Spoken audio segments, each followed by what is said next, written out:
Chapter 11. Volterra. I wondered, as I started to see signs for the airport out the window, how vampires got through airport security.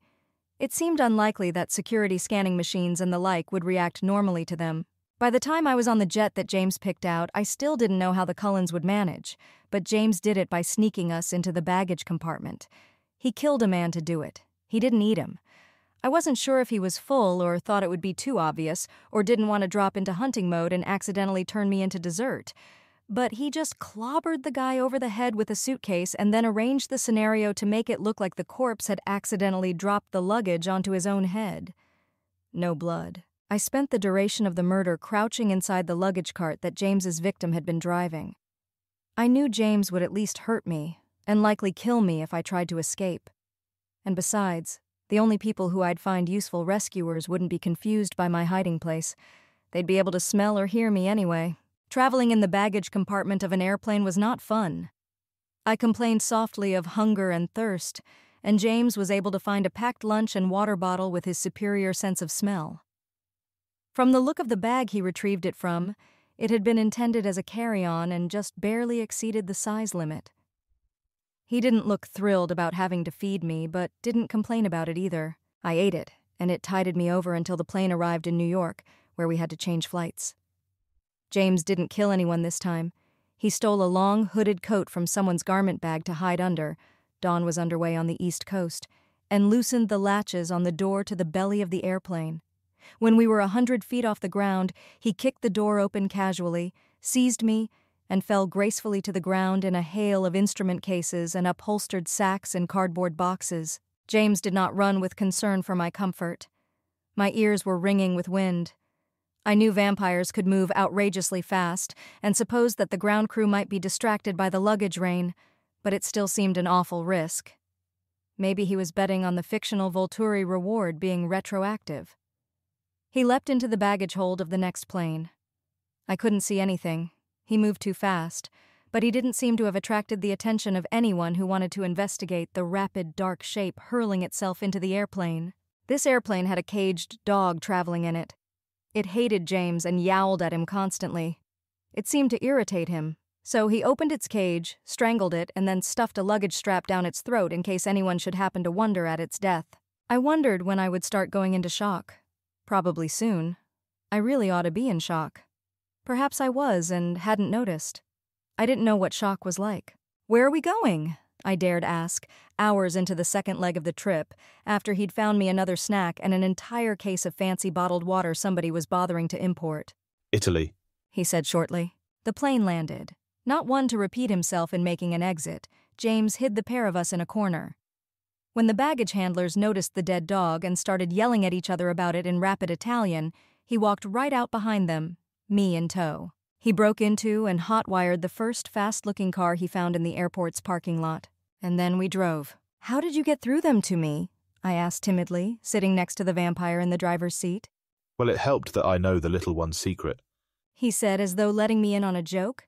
The little one, Alice, I'd suspected. Her secret? Still playing dumb. Until he got me to the Volturi, he could decide to kill me at any time. "Yes. She has visions, you see, of the future. A long time ago, this would have gotten her burnt at the stake. In the 1920s, it was an asylum, shock treatments, that sort of thing. She was the only one who ever got away from me.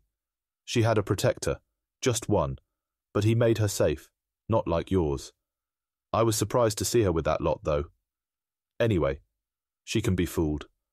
They're only visions, not knowledge. Did you know there are a lot of interesting sets to visit in Hollywood?" He grinned to himself. "Indecision throws her off. I told my Vicky all about it, that I'd tell her when to jump in, that she should just wait. I only made up my mind to do things I wanted her to see. Everything else I dithered about even while I was doing it." I nodded slowly. If I lived through this, I wanted to be able to tell Alice where she'd come from. But he was done talking about Alice. "That, and Sunday night, I nibbled on some of your neighbours a bit. Hope you weren't attached to them. I tied them up and gagged them so they wouldn't attract any attention with their screaming, but I don't imagine that held them for long once they woke up and noticed how very, very thirsty they were." He looked so smug. So that was how he'd distracted my 3 watchers. He'd turned a confused bunch of newborns loose in the neighborhood, a time-release threat, and they would have made themselves an obvious immediate danger to me and Charlie and everyone else in Forks. He would have known when to expect them to finish turning. It might have been sheer luck that Edward had needed to hunt on the same night. James hadn't given any indication that he also knew Edward's power, but he was clearly an old, experienced vampire and might have bet on being able to take on one or two defenders in a fair fight, with a flailing newborn coven and a false lead to Florida distracting the rest. Sheer luck that he'd found me entirely alone. But skill. That it had even been possible. Did he actually believe my nonsense about the Volturi, or was he pretending in order to lull me into a false sense of security? I didn't poke at it. If I acted like he might not believe me, it would only bring to mind the possibility that I was not to be believed. "Wow," I said instead. "You're really good at this. If they'd made me like them, you wouldn't have wanted me anymore? Like that little one?" "Idiot!" I screamed at myself, silently in my head. "Idiot! Idiot! You did not really prioritize. You would not have been significantly less useful at self-defense if you were in the middle of turning, and then James wouldn't have wanted you and it would be over already. You'd be a vampire by now, you'd be the other one that got away. You knew that every other detail but your own survival was of secondary importance. But you didn't get them to inject you with immortality juice because it wasn't a guarantee and you thought you had your bases covered, even though you knew you were dealing with something deadly and powerful that wanted you ended, about which you had limited information." Right, he said, unaware of my internal self-castigation. "Well, the Volturi will still want you that way, but originally I only thought you'd be an interesting meal. I'd have been very irritated with them for taking away my fun, of course." But then all his targets would have been fighters in their own right, with a chance, not dividing their attention and flying all over creation trying to protect 3 separate squishy humans. "I killed the one who changed your little friend."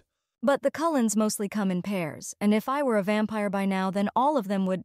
It would not make sense for someone as uninformed as I pretended not to ask. "You said my neighbors were screaming?" "Oh, James chuckled. yes. It's an intriguing process. You're sure the one with the reddish hair's not a bit too fond of you? I could send him a tape of that after the Volturi get it started." I shivered. "I don't think he likes me at all. None of them do. They were going to sell me to the Volturi, just like you. They'll be mad at you about stealing their reward, I guess, if that's what you want?" "Makes things interesting that way," he said, still smirking. "Idiot!" I wailed in the unbroken privacy of my own mind. Volterra was beautiful, in the way that any city occupied by vampire royalty that might be either death or salvation would be beautiful. James started muttering to himself about how, exactly, to track down the Volturi once we were in the city. He abandoned the car and followed the heavily shadowed alleys between the tallest buildings, sniffing the air. Eventually he caught some promising odor and led me, assuming that I'd follow, despairing of escape, down a sloped tunnel-like alley which ended in a brick wall. There was an open grate in the pavement. It looked like a sewer drain. "Down there," said James. "Jump." "I'll break a leg and then you'll have to carry me. I might actually die from a fall," I said, "if it's deep enough and I land wrong, and I'll probably land wrong." James groaned, picked me up, and hopped down into the hole without arguing further. "I hope you're worth all of this," he mumbled to me, setting me on my feet. He inhaled deeply. "You've got quite a flavor, you know. Better be worth not getting a taste." He stalked off into the darkness. I followed him by sound, tripping frequently. He eventually got annoyed and lifted me again. I didn't protest. I didn't want to crack my head open under a city in Italy, not when I was this close to heroically bluffing my way out of certain death. We came to a large grate with thick, rusting bars of iron. Part of it had been cut away and replaced with a thinner grill, which hung on hinges and looked like a door of sorts. James pushed this little door open with his foot. It opened into a large stone room, the far side of which was dominated by a heavy wooden door. James had to put me down to pull it open. It was immensely thick. Past this door was a fluorescently lit, unremarkable hallway, pale walls and gray carpet. Since I'd be able to navigate that, James put me down, and I stepped forward out of sheer curiosity without even looking to see if he wanted to go with more caution. It really was just a hallway, but there were vampires in it. There were 2 of them, tall but otherwise indistinct under black shrouds, at the far end of the hall in front of what appeared to be an elevator. I wasn't actually sure that they were vampires until one of them spoke. The words were naturally enough in Italian, but his musical, perfectly precise voice definitely belonged to a vampire. James replied in the same language, gesturing at me with one thumb. I caught his own name, but no other words stood out to me. The conversation continued, becoming faster and more heated, until finally the shrouded vampire who hadn't spoken cut in with an English sentence directed at me. Are you a witch? I shook off the sensation that I was Dorothy Gale of Kansas and gulped and said, "Yes." And your power? Inquired the vampire from beneath her hood. "I don't have a name for it," I said, stuttering slightly. I could not blow this, or I was certain I'd be killed. Mental privacy, I guess. It's sort of a meta-power." That is testable, she announced. You will come with me, both of you. She moved her head slightly, making it clear, despite the hood, that she was talking to James as well. Stay here, she told her counterpart. He nodded. I followed the female vampire into the elevator, as did James. She touched one of the buttons, and it began to convey us upward. I felt the urge to ask her name, but this was not quite the social situation that it would have been with only humans involved. She shrugged the hood of her shroud off. She was as ice-skinned as any vampire, with the same burgundy eyes James had, and long black hair. The elevator opened into a cozy, sophisticated, windowless reception area. The walls were decorated with bright landscapes, and deep green carpet covered the floor. Behind the mahogany counter in the room's center sat a woman, a human woman, with green eyes and too much vibrance to her tea-colored complexion to be a vampire. She was in her early 20s and pretty, but not eternally so. That was not in line with what I'd been told of the Volturi's approach to secrecy. At all. "Buongiorno, Santiago," the receptionist said brightly to the vampire woman. That was a phrase I could at least guess at. Just a greeting. If it specified time of day, I didn't know. I had no sense of time left after the trip, not having had a chance to look at a clock. It was probably Thursday or early Friday, I thought. At least in Pacific time. I didn't know Italy's time zone. Buongiorno, Gianna, replied the vampire. Santiago. Her tone was neutral. James seemed as confused as I was by the presence of a human, but didn't comment. I followed Santiago and James as they went around Gianna's desk and through a pair of wooden doors. We went through a perfectly ridiculous maze of halls upon doors upon antechambers upon stairs, and finally, what I thought was 2 floors above ground level, we reached what appeared to be our final destination. It was an immense round room. There were no artificial lights, just slits of windows letting sunshine in, and the only articles of furniture were a number of massive wooden chairs, placed at irregular intervals near the walls. There was a drain in the middle of the room. This did not make a lot of sense on a second story as an entrance or exit, like the one in the alley apparently was, but I didn't get the opportunity to speculate. There were a small handful of vampires in the room. Most of them wore ordinary-looking street clothes, but the man who took notice of our presence wore a cloak like Santiago's. The hood was down, and I noticed as soon as I looked at him that he was not typical of the vampires I had met. His skin was the customary white, but translucent, like onion or frosted glass, not like the marble of any given Cullen or Santiago or James. His eyes were red, but with a milky cast over them, as though he had cataracts. He didn't seem to have impaired eyesight, but I supposed he could have had considerably inferior visual acuity compared to other vampires without looking myopic to me. He wore his black hair long, and it blended into his shroud. "Santiago, you've brought us visitors," he said, sounding for all the world like Santiago's dotty uncle, who was only too pleased to have strangers to welcome. He spoke in a soft, airy voice, just enough for me to hear, and floated forth in a cloud-like drift. Where Alice moved like a ballerina, this vampire moved like a soap bubble. The other vampires in the room drifted to cluster near him. Some stood ahead of him. They left his view clear, but were prepared to get in the way if James, or I supposed I, should decide to attack. The rest coalesced behind him, peering over each other's shoulders. Santiago bowed deeply to him. When she straightened up, she moved forward with one white hand extended. He placed his palm over her knuckles and closed his eyes. A moment later, they broke the contact, and Santiago backed away. "Interesting," murmured the onion-skinned vampire. That one would be Arrow then. I glanced at James. He looked like every passing second made him feel more strongly that this had been a bad idea. But he didn't speak up as Arrow regarded him, and, intermittently, me, with a look of calm thoughtfulness on his face. I'm afraid, Said Arrow beatifically. that you have been misinformed, James. Misinformed about? James asked, clearly wrong-footed by Arrow's statement. This child Arrow said with a wave in my direction. may well be a witch. That remains to be discerned. But we have not spoken of her with the coven you mentioned to Santiago. Nor have we made a practice of offering permission to violate rules in exchange for the capture of even so lovely a jewel. James was starting to flick his eyes between all the vampires in the room, of whom there were really quite a few. You have been lied to. Arrow said with a sorrowful look on his face that had to be faked. Rather cleverly, it would seem, my dear. He said, turning to me and tilting his head inquisitively. Was that story your invention? I nodded, not trusting my voice in that moment. Before we decide how to proceed, I should like to investigate your witchcraft, Said Arrow, holding forth a pale hand.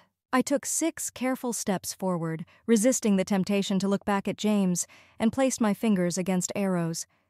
His skin felt nearly normal for a vampire's, in spite of its unusual appearance, hard, but more brittle in texture, and colder than most. He closed his eyes, and then he opened them again. Fascinating. He breathed. And one more test, Jane, dear one? He was addressing a physically young vampire, the shockingly beautiful planes of her ivory face all the more startling given that she looked perhaps 14. Yes, master. She cooed. Jane looked at me and smiled like a little angel. Nothing happened. I blinked at her, nonplussed. I didn't know what she was meant to have done, and her face twisted into an awful mask of hate. She made a sound like an angered snake. Santiago, my pet, won't you fetch my brothers for me? Arrow said, ignoring Jane's livid expression and soft hiss. I believe they will be intrigued to learn of our new guest. Santiago bowed again, and then she turned about with a swish of her cloak to retrieve, presumably, Marcus and Caius, who I surmised were not present in the room already. James let out a small snarl, which startled me enough that I whipped my head around to look at him like a scared rabbit. James, my friend, Said Arrow soothingly. it won't do for you to hold a grudge against our charming little witch. She was clearly acting in self-defense, as any reasonable person would. I should not like to have to decide a fight between the two of you. I'm sure you realize that while she would lose on her own merits, there is one thing you are not lied to about. Arrow stretched his paper skin into a broad smile. It did not tear with strain. We are very pleased with the acquisition of witches. Perhaps you have a talent of your own that let you capture this charming young lady away from her guardians. He guessed, Will you show me? and he held out his hand again. I shuffled away, wanting it to be possible for some Volterra guard member to intervene if James lunged for my throat. James approached Arrow unwillingly, obviously conscious of all the eyes on him. The Volterra were accustomed to being obeyed. They reacted to disobedience with violence. James did not have time for inventive stunts with newborns here. If he fought, he would lose. The vampire's hands touched. Arrow hummed to himself in thought while he absorbed James's memories. You took a very serious risk with those new children you made. Tutted Arrow when they'd dropped their hands. James shifted edgily. He looked like he wanted to drop into a combative crouch and kept thinking better of it a fraction of the way through. I knew the coven would control them. He muttered. If they hadn't been there at the right time, I'd have killed the newborns while they were incapacitated with the change before taking the girl. They wouldn't have exposed us. Sighed Arrow, tipping his head back to scrutinize the ceiling and clasping his hands behind his back. I suppose that in such a small town it may have seemed a reasonable risk to take. James nodded dumbly. I had turned to face the door whence I'd come, and so I saw the entrance of 2 vampires who had to be Caius and Marcus, flanked by Santiago. James turned to see who'd arrived. The 2 new arrivals had Arrow's same papery, fragile-looking skin and the same cataracts over their red eyes. One had similar long black hair. This one had a bored, detached expression. The second had hair as white as his face and looked annoyed by everything his eyes landed on. Marcus, Caius! Arrow exclaimed in a jovial tone that didn't respond to the other's visible emotions at all. We have received such a lovely surprise. Arrow summarized for his brothers the events from James's perspective in his lilting, fanciful sighs. He skipped over trivialities like the deaths of the baggage handler and the dog. Apparently James had covered those up to his satisfaction. Caius spoke little, brief, clarifying questions, and Marcus not at all. Although at one time he got up from the throne-like chair he'd gone to sit in to brush his hand against Aro's and communicate wordlessly. Soon the explanation was complete. And dear child, Aro said to me, turning his gaze in my direction with a soft smile, perhaps you could tell us the actual sequence of events leading up to your coming to visit us. I inhaled deeply. If I were very, very lucky, Alice would have seen where I was and the Cullens would already be on their way to retrieve me. The only way to have our stories straight was if I told the truth. Only the truth, not necessarily all of it, although major omissions of facts that could be obtained other ways wouldn't be wise. And of course the Volturi were probably not accustomed to having to learn things by being told of them out loud, so I had to expect they'd check up on me out of caution. I stumbled through a synopsis, stuttering at every third word. Partway through, my vision swam, and the vampire woman standing behind me had to catch me to prevent my collapse. The stress, inadequate food, and insufficient sleep were catching up with me. I managed to retake my feet and continue the story. I had met the Cullen Coven in Forks when I moved there. I'd gotten suspicious of them, although I hastened to add that most people wouldn't have my resources in connecting the dots, and no one else suspected a thing. They'd sort of adopted me into their family. There were plans in the works to turn me at the beginning of the summer, where I could be zipped away from home without arousing suspicion, which, I mentioned again, the Cullens were very careful about. James's coven had run across us while we were out as a group. He, with his habit of hunting interesting and well-protected targets, had fixated on me, which the Cullens' talents had detected. I explained the plan of action, how they had set it into motion, and the point of failure. I mentioned that my father was a cop and had the resources to make a fairly extensive and inconvenient network of people, curious if anything happened to me that I wasn't around to explain. But I was clear that I definitely wanted to become a vampire as soon as I could do it without arousing curiosity. It would have been smart if I'd gotten started turning on Sunday night when that could have saved me from James. Now that I was under the Volturi's power, it would be no additional help. They could destroy vampires without much expenditure of effort, and it was entirely up to them whether I or James lived. I scrupulously avoided bringing up Victoria. Thank you, dear, said Aro, having listened with calm attention to my entire haphazardly arranged narration. We will now discuss our decision, he announced, seeming to direct his voice particularly towards a small vampire who couldn't have been more than 14 when he was turned. In fact, he looked like Jane's twin. Only slightly darker blonde hair and thinner lips differentiated their faces, although the boy's range of expressions seemed to be more neutral. He neither beamed nor scowled. The Volturi remained silent for a few moments, and I wondered if I was just unable to hear their voices as they reverted to their inaccessible pitches and speeds. But then I realized what they were waiting for. James's eyes rolled back in his head and he fell like a rag doll to the floor. The 14-year-old immortal boy was gazing at the tracker with a cold steadiness that unnerved me. Then the child's red eyes slid up to look at me. I stood trembling, but didn't experience whatever was causing James to lie limply on the stones. If the boy was exercising his power against me, I was immune to that one too. Aro murmured. It would seem that we cannot maintain our privacy in the typical manner. But, my lovely, you seem to be in some distress anyway. Perhaps you would prefer not to witness this when you could be sleeping. Sleep. Sleep sounded good. I was still in my pajamas, an old t-shirt and soft flannel pants, from when James had taken me from my bed. Did vampires have beds? Maybe that receptionist, Gianna, lived in their compound and I could borrow hers. I nodded, wobbling again. Aro inclined his head. Oh, he said. One question. What is it that happened to James's mate, Victoria? Dead, I whispered. James was still on the floor, unresponsive, and didn't hear or couldn't react. Sighed Aro. Santiago, dear one, won't you see to our guest's needs? He waved at me dismissively. I started to fall again, but Santiago whooshed across the room to break my fall, and then I passed out entirely. I woke up under a fluffy duvet, snuggled in a bed more comfortable than my own. The room had a small window at the very top of the wall, which let in enough light to tell me that it was daytime, although I didn't know what day at this point, and show me the contents of the room. Apart from the bed, there was a spindly wooden chair, which held a change of clothes. Under the chair was a basket with a lid. There were 2 doors into the room. One was closed, and one was open enough to reveal the little bathroom. On top of the outfit was a handwritten note. Please help yourself to anything you need from the bathroom, and these clothes and the food under the chair. When you're ready, Santiago is waiting outside for you. There is no danger and no hurry. The note was signed Gianna. Apparently she knew English.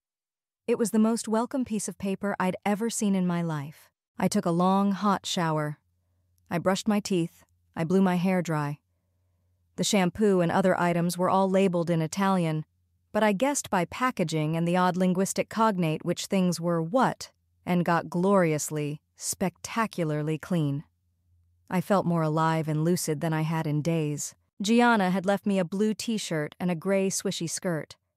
I was normally a pants sort of person, but Gianna was taller than me, and if these were her clothes, it made sense. The skirt would be more likely to fit than a pair of jeans. I put them on and checked myself out in the bathroom mirror. I looked basically normal. I could have been getting ready to go to school. School couldn't have seemed farther away. I opened the basket under the chair. Little cellophane bags of snack food, an apple, a dinner roll, a candy bar, easy, quick food that would have been fine at room temperature while I slept. I ate all of it, even the oversalted chips, and then put the apple core and other debris in the chip bag and discarded it in the bathroom's wastebasket. I approached the other closed door. Gianna had written that there was no danger. I didn't know for sure if that was true, but I'd been left to sleep, safely, given the chance to clean up and have breakfast. That didn't seem like the sort of treatment that would precede an execution without notice. I was, it seemed, actually witchy enough to hang on to my life, and related to an annoying enough profession to keep my heartbeat until a time of my choosing. I pushed open the door. Santiago in her cowl was indeed waiting outside the door. Hello, Bella, she said. She was the first person to use my name since I'd arrived. I supposed Arrow might have told her. He could have gotten it from James, who had heard me introduced. Still, it was a little surprising. Hello, Santiago, I said. Thank you for your help. Her eyes were still burgundy, although they deepened to black around the pupil. I was talking to a thirsty vampire murderess, and I still felt stupidly, profoundly grateful for her presence. Arrow was vaguely creepy, but Santiago had a professional demeanor that made her feel predictable and safe. I was not designated food, and therefore she would not eat me. The Volturi were killers, but they were lawful killers. They could be bargained with, reasoned with. I'd made a good call in luring James to them. I'm to conduct you to the hall, Santiago told me. Okay, I said, and she turned without further explanation and led me through the maze that was the Volturi compound. Eventually, once I was starting to wonder if I didn't need to go back and sleep for a couple more hours after all, we reached the same round room full of vampires I'd been to before. La tua cantante. One of them was exclaiming as I entered. It sounded like Aro. There were different vampires in the hall this time. By the time I registered that I ought to look twice at the faces off to the left, I was already swept up in Edward's intense embrace. Bella. He whispered in my ear, holding me to him so tightly I was challenged to draw breath. Bella, Bella, my Bella, you're alive. Did they tell you I wasn't? I asked, winding my arms around him and leaning my head on his shoulder. I'm fine. I had a bad day or two, but I'm fine. How long have you been here? Hours. He growled. They wouldn't let us see you. I was sleeping. I really needed it. They could have let you in to check on me, though. I frowned. Ah, but Bella, my dear, said Aro. He was sitting on one of the chamber's thrones, hands folded, expression benign. They might have disturbed your rest, and of course we had much to discuss. It has been too long since we have had a visit from our old friend Carlyle and his coven. I looked over at the other Cullens who had arrived. Carlyle and Esme were there, but not the remaining 4. I'm sorry I kept you waiting, I told Edward, looking up at him. I didn't see any way to get in touch with you that wouldn't have been too dangerous until I finally got here. And then I basically told my story and passed out. Don't be sorry, he said, squeezing me tighter. I'm so glad you're safe. I can't believe I was so irresponsible. Hey, I said. It was my suggestion that you hunt, and if you hadn't, you might have died trying to fight James off. Nobody we like is dead. That is a good thing. I glanced at Arrow. What happened to James? Arrow tilted his head. You needn't worry about him anymore, dear Bella. He said smoothly. They didn't like his stunt with the newborns, Edward muttered in my ear. and didn't think they could control him as a member of the Guard, and they already have a better tracker. I nodded faintly and leaned against Edward for comfort. There had been more deaths than I liked, even if I had no reason to care for James or his mate and hadn't known the baggage handler, or the dog. What happened to the newborns? I asked in a soft voice. Edward twined his fingers in my hair. 2 are dead. He said, voice full of regret. The 3rd was sufficiently under control that we're trying to bring him into the family, but it's going to be hard for him. He didn't have the warning you do. The others are at home now, supervising him. I don't think you knew any of them. He listed some names, none familiar. The one who was still breathing was named David. They weren't able to kill anyone else? Edward assured me before I asked. Before my family got to them. Is it safe for me to be around David? I asked. If it's not. Edward winced. I thought of that. We aren't sure what to do. Maybe you'd better turn me early, I sighed. We'll think of some story. On top of the story we're already trying to cook up to explain your disappearance? Edward asked. And the disappearances of the 3 legally dead? That's a lot of stories, Bella. I frowned. Right. It will smooth over better if I'm there in obvious good health, fit to be seen in public. I racked my brain. Do the Denali's live in a more remote location? Would they take him? It's a good idea, Bella. Edward soothed, cool fingers resting on the back of my neck. We'll ask them, but I think it's time we got you home now. Okay. I relaxed into his embrace. I was tired of holding myself up. Oh, there's one thing I'd like to do first, if it's okay. I glanced over at the Volturi, who had witnessed our entire conversation with expressions ranging from mild curiosity to bemusement to morbid fascination. I became more convinced that most vampires did not first meet their mates as humans. I wouldn't have been such an interesting sight otherwise. I want to talk to Gianna and thank her. And figure out what in the hell she's doing here, I didn't add. Of course, Santiago, said Aro with a small, flicking gesture. Santiago bowed again, turned, and led me, Edward, Carlyle, and Esme into the maze. Did you meet Gianna? I asked Edward in a low voice. To let me walk, he'd released me from his hug, but we were holding hands. I noticed her. We weren't formally introduced. He murmured. What are you thanking her for? She left me these clothes and some food, and I think I was sleeping in her bed. I don't know why else there would be a bed in here unless there are other humans involved. Just her. He said. Santiago showed us to the room I'd slept in. Gianna was inside, changing the sheets. I motioned for Edward and his parents to hang back while I went in. Santiago swooshed away up the hall without prompting, apparently expecting us to be able to find our own way out when we were done. Gianna? I said. I wasn't sure if her spoken English was as good as her writing. Hello, Bella. She said, turning a pleasant smile on me. I've put your clothes in the wash, but they aren't done yet. Do you want me to send them to you in America? She had an accent, but it was faint and pleasant, and didn't make her hard to understand at all. She chose words quickly and confidently, so I assumed she'd been working with English for some time, even if it wasn't her native language. No, thank you, I said. Do you want me to send you these? I tugged at the skirt, which swished around my ankles. They're yours, she said, patting my arm. I hope I found you enough food. I usually eat out and only had a few snacks around. It was perfect I came to thank you, I said. Thank you for the food and the note and the clothes and the bed. It was just what I needed to wake up to after the trip I had. It was no trouble at all, she assured me. Is this, looking after human visitors what you mostly do here? I asked. It felt like an intrusive question, only a hair more polite than, what the hell are the Volturi doing breaking their own laws by having you around? No, guests like you are very rare, she said, not looking offended at all. I'm the human representative when the Volturi need to send someone into a context where one of their guard would be too noticeable. Anything outdoors in the daylight, where they can't go cloaked. I handle the laundry. When I'm not doing that, I sit at the reception desk. You saw. But there aren't many receptionist tasks to do. It's light work. She tossed her hair with a cheerful smile. How do you even get a job like this? I asked. They can't advertise in the classifieds. Wanted, representative/laundress/secretary for vampire ruling coven, and get serious answers. They don't. She laughed. I believed all the legends when I was a little girl. They tell a lot of vampire stories in this town. I never quite stopped thinking they were true. And one day, I decided to go searching for them. I found what I was looking for. Her smile was genuine but closed somehow. She didn't want me to ask too many questions about that. She didn't want to tell me what would make her go on a vampire hunt.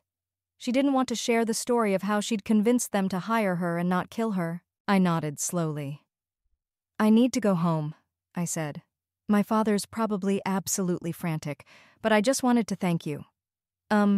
If you have an email address or a phone number, we're probably the only two humans in the world who hang out with vampires all the time, I offered, as a rather pathetic excuse to keep in touch with her. I was mostly curious, and a little afraid for her life. She hadn't been eaten so far. She certainly might be later if the Volturi tired of her. We should talk more. Gianna had a tiny notebook in the pocket of her leaf-patterned skirt. Clearly, a woman after my own heart. She wrote down an email address on it and a phone number complete with country code, then handed me the detached page. I can't always answer the phone, she said. I keep irregular hours, and I sometimes have business unexpectedly. I get to a computer every 3 or 4 days. But I'd like to hear from you, Bella. I smiled at her. Well, thanks again. Bye. And then I turned to go back to Edward. Bye, Bella, called Gianna. Edward put his arm around my shoulders after I'd pocketed Gianna's contact information, and the two of us, followed by Carlisle and Esme, made our way out of the compound. Once we were out of doors, and in the car the Cullens had rented to get around Volterra, with a sufficiency of window tint to let them be unobtrusive, Edward handed me a phone. Come up with a better story if you've got one. But here's our idea, he said. The illness you were faking sometimes causes sleepwalking and erratic circadian rhythms. You wandered onto the bed of someone's pickup truck, curled up there, and were driven all the way to California without waking up or being noticed, since you pulled a tarp over yourself to keep warm. When you woke up in a parking lot, all alone, you found a gas station, borrowed quarters, and called me right away because you were embarrassed at the prospect of asking Charlie for taxi money.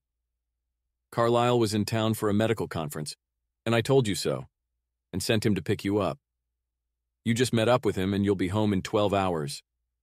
You are also over your disease now. It was a convoluted, ridiculous story, but I didn't have any other way to explain why I'd disappeared from my bed, been gone for 2 days without contacting my parents, and was about to return safe and sound. I dutifully took the phone, dialed home, and recited the lies to Charlie.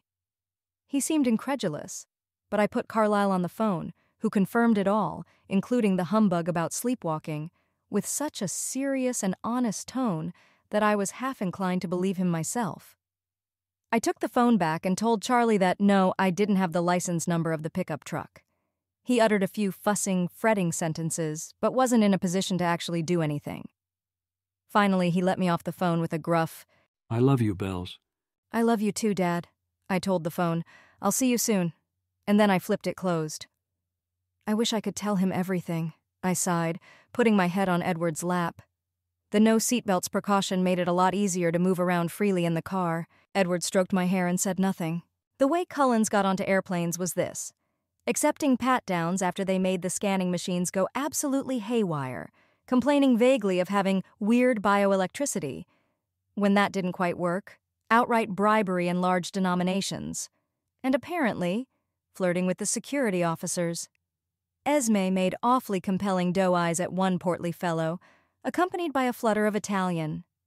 He stammered at her a little and waved her through, then looked hurt when she joined an indulgent Carlisle and kissed him. I was much easier to get through security. Edward had found my passport in my room before leaving for Italy, and the security equipment didn't so much as blink a light at my passage. And the plane rides, spent in first class and in Edward's arms, were much more pleasant than my other recent experiences with aircraft. Particularly since I was welcome to any food I wanted from what the Cullens received, and therefore had not 1, but 4 miniature cheesecakes. There was, however, a tense moment when I described for him the tests Aro had undertaken of my witchcraft. He told Jane to try, sputtered Edward, looking angrier than I'd ever seen him except when he'd been roaring at James. It didn't work, I hurried to say. Nothing happened. She looked really upset about it. Why, what does she do? Edward's teeth were clenched so tightly I thought he might split a molar, Carlyle explained for him. Jane's talent is a sadistic one. He said in a soft voice that carried to my seat and no farther. She can cause pain, a purely mental pain, but a disabling one. She is limited to one subject at a time and is restricted to victims in her line of sight. But she's feared nonetheless. You are very lucky to have proven immune. Oh, I breathed. Lucky indeed. I loved my witchy talent very much. And the boy who looks like her, I didn't get his name? He doesn't work on me either, I said. Alec? Said Edward, finally relaxing his jaw enough to talk. He is Jane's biological twin, and his power is the opposite of hers in many ways. He's anesthetic where she is torture. He turns off all senses, even proprioception. He can affect several at a time and doesn't need to look at all of his targets, but his power moves slowly. That was consistent with what I'd seen. James fell over when Alec looked at him, I remembered. I guess it's hard to stand up if you can't feel where your legs are. Edward nodded with a sort of grim satisfaction. What does la tua cantante mean? I asked him, changing the subject from what grotesque powers I was protected from. It means your singer, Edward said. That's what the Volturi call someone who smells the way you do to me. They think of it as your blood singing for me. That's kind of gross, I remarked. A little? Laughed Edward. They think it's a waste that I haven't eaten you. They consider singers the ultimate delicacy. And Arrow said he'd never have believed there was a singer so powerful if he hadn't smelled you in my memories. He read you. My stomach turned a little. I didn't like the idea of Arrow spying on Edward, or me, through Edward's eyes. I'd been careful not to drop hints of my plans for world domination, but I wasn't too pleased with the notion that Arrow now had a full complement of memories of Edward kissing me, Edward leaving me gifts, Edward carrying me through the woods, Edward guarding me for days at a stretch.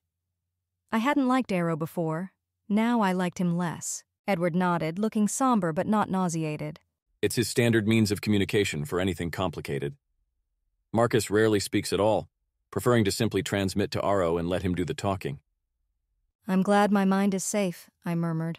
I wish yours were. Edward kissed the crown of my head. I'll admit it chafes at me a bit that I can't read you, he said. But I'm glad you prefer it that way, since it doesn't seem there's any way around it. It's good there's no way around it, I said. If there were, then Arrow could decide to coerce me into dropping the shield. Since I can't drop the shield, he knows there's no point in threatening me or anything. It won't do any good. It's to my advantage not to be able to turn it off. Even if I wanted to let you in, just having that ability would be bad. Edward looked thoughtful. The conversation lulled and then turned to other subjects, the Denali coven and speculations about how they would get on with David, whether Laurent was still with them and how, if at all, the news of his coven mate's destruction could be broken, James's knowledge of Alice's origins and the development of a plan to send her to the region where she'd woken, to search for herself in asylum records. I didn't like to think of Alice locked up in a psychiatric hospital, especially not in the early 1900s. She was so bubbly and seemed to take so much joy in things that it seemed unreasonably cruel. And on top of that, her visions were true, or, at least, were in her vampire life. I suppose they could have been hallucinatory when she was human.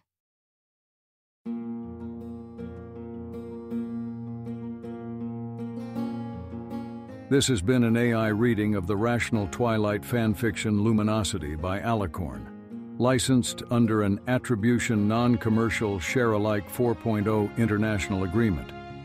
If you wish to support this AI reading and others like it, please visit patreon.com/AskWhoCastsAI, where we are releasing episodes 4 weeks in advance of the regular feed. Thanks for listening.